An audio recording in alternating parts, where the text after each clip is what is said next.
I've reviewed my fair share of animes based on video game series. While most end up being poo, some, such as The World Ends With You, the animation, which I covered back in February, came out alright. Again, not amazing, but decent enough to not feel like I wasted my time.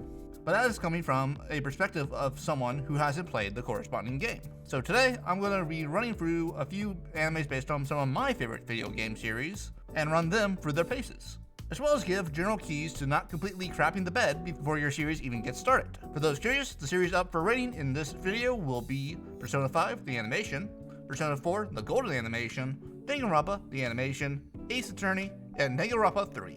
So, the first big thing for video game animes that they need to learn is give a reason to watch your anime. One-to-one adaptations is already going to set your series off on the back foot. Like, I understand most video game-based animes are just trying to market the source material, but if I've already experienced the story in the game, why should I watch the anime?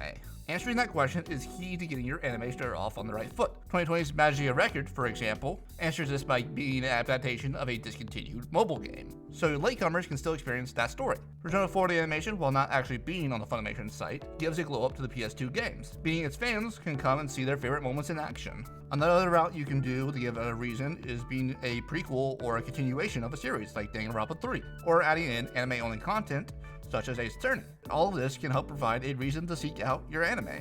But no matter the reason the anime is made, it all can go to waste if you don't consider the pacing. Case in point, 2017's Persona 5 the animation, who decided it would want to try and break the sound barrier by trying to adapt a 90+ hour JRPG into 26 episodes and 2 OVAs. Meaning this series had to make cuts to side content and character growth all over the place. But it is not alone in this, as I would tag also 2013's adaptation of Danganronpa with this problem as well, as the series tries to squeeze in 6 cases into 12 episodes, meaning it barely has any chance to develop its characters before they start dropping off like flies. Something the games would do between cases, as you get to learn more about your fellow doomed classmates and their goals and aspirations if they were to get out. So when they do end up being murdered or being the murderer, their death or betrayal stings even more, something that is lacking in the anime. I think leaning more into the fact that this is actually just, an advertisement for the series may be the fix, as most stories have that hook to get you invested. I think focusing on getting to that hook and using that to convince consumers to get hyped for a second season or, seek out the actual game might make for a better anime. As let's say we use Persona 5 as an example. In this example, let's say Persona 5 the animation gets 12 episodes and it only focuses on getting through the first dungeon and developing the core dynamics between the initial 4 Phantom Thieves, using that last episode to set up other dungeons that you'll visit. I think it better markets the actual game and allows the writers to craft a more worthwhile story and a chance to sneak in some anime-only interactions, giving you a reason to check out this anime, and share it with other non-Persona fans to get them down the rabbit hole. But now let's get to the series I haven't covered yet. First up, 2014's Persona 4 the golden animation, adapting the extra content added in Persona 4 Golden. I know at the time of writing, hot takes on the game are rampant, but here is my hot take. As a person with no nostalgia for the game, I think the game definitely has some parts that have aged poorly, and I take umbrage with some of the Confidant's story arcs, as well as personally believe Yusuke and Teddy are way too horny on main, but I did at least on my last playthrough enjoy the game. I do think 5 is absolutely the better game, but we're getting sidetracked. But the biggest issue this anime faces is that it is an expansion pack to the 2011 Persona 4 anime, not its own standalone series. If you really like Marie as a character and want to see her in action, then there you go. But there's little reason to recommend this anime unless you're already familiar with the base anime.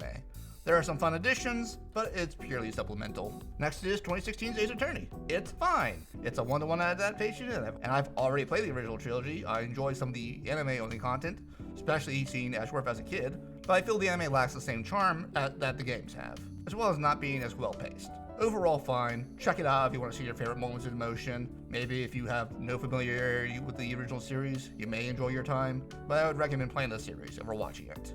Now that just leaves Danganronpa 3, an anime-only sequel and prequel to the game series broken into 2 parts, the Despair Arc and the Future Arc. The Despair Arc tells the prequel to the events that led to Danganronpa 1 and 2, with the Future Arc dealing with the fallout from Danganronpa 2, as well as a new death game trying to eliminate the remaining Foundation members, trying to fix the world after the whole apocalyptic scenario that happened between the prequel and the first game. The big twist, however, is that this death game occurs over the course of a few hours instead of a few weeks. The competitors are equipped with bracelets that will put them to sleep over a period of time, only for one to be woken up and given a chance to do a murder. The game continues until they find out who the traitor is.